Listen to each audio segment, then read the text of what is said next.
En manchette aujourd'hui, 7 nouveaux autobus à la Société de transport de Lévis, priorité de Claude Roy pour la rentrée parlementaire et de l'argent pour la maison Accueil Sérénité de Bellechasse.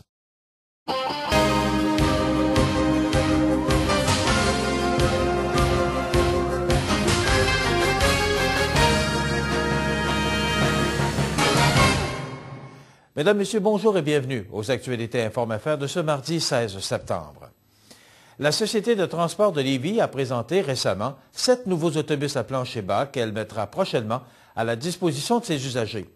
L'amélioration des services à la STL passe aussi par l'ajout d'heures de service. Plus de 300 heures supplémentaires par semaine seront ajoutées à l'offre actuelle. Concrètement, cela signifie le prolongement de certains parcours, l'ajout d'heures de service dans l'est et l'ouest de la ville. Des véhicules supplémentaires seront ajoutés pendant les heures de pointe et la fréquence sera augmentée sur certains circuits. À quelques semaines de la rentrée parlementaire à Québec, le député de Montmagny-Lillet, Claude Roy, a établi sa liste de priorités qu'il compte présenter à l'Assemblée nationale. Le redécoupage de la carte électorale demeure l'un de ses principaux chevals de bataille. Le député rappellera que les principaux intervenants du comté se sont prononcés contre la refonte de la circonscription Montmagny-Lillet. Le député croit aussi que le dossier du palais de justice de Montmagny devrait connaître son dénouement prochainement.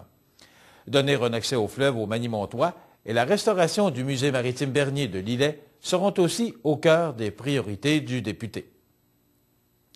La maison Accueil Sérénité de Bellechasse a reçu récemment une aide financière de 3 000 $ du caucus adéquiste de Chaudière-Appalaches. L'organisme offre un appui psychologique et différents services aux personnes atteintes de cancer. L'an dernier, la maison a accueilli 1260 personnes et espère apporter son soutien à autant de personnes, sinon plus, cette année. L'organisme se finance via les dons du public. L'argent offert par le caucus adéquiste permettra de combler certains besoins organisationnels. Alors voilà ce qui termine nos actualités de ce mardi 16 septembre. Passez une bonne journée.